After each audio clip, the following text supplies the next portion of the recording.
สมัยท่านผู้ชมที่เคารพนำท่านผู้ชมมาเจาะข่าวต่างประเทศออกการสดเลยทางโทรภาพ MC 2016มื้อนี้อยู่กับจินดาศรีพาราพร้อมด้วยนันทิดาจันทเสนาจะไปเริ่มต้นที่ข่าวอเมริกายกเลิกมาตรการกีดกันทางการค้าเมียนมาอย่างเป็นทางการประธานาธิบดีสหรัฐอเมริกาสั่งยกเลิกการกีดกันทางการค้าตัวเมียนมาอย่างเป็นทางการแล้วในวันที่ 7 ตุลาที่ผ่านมา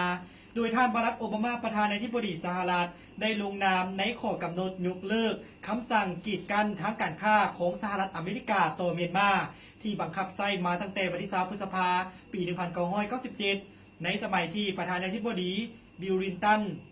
เนื่องจากนโยบายต่างๆของรัฐบาลในสุดนั้นบ่เป็นไปตามจุดประสงค์ของทางสหรัฐอเมริกาบางอ้อ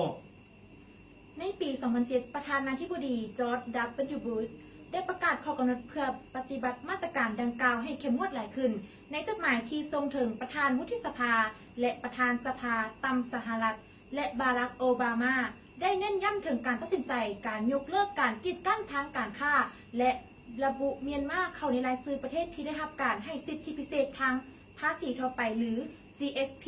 ที่ยกเลิกภาษีให้แก่สินค้าของประเทศที่ทุกข์ยากและกำลังพัฒนาที่สหรัฐอเมริกานำเข้าเพื่อส่งเสริมให้สถาปนาประกอบการและองค์การบ่แสวงหาผลกำไรต่างๆของสหรัฐลงทุนในเมียนมา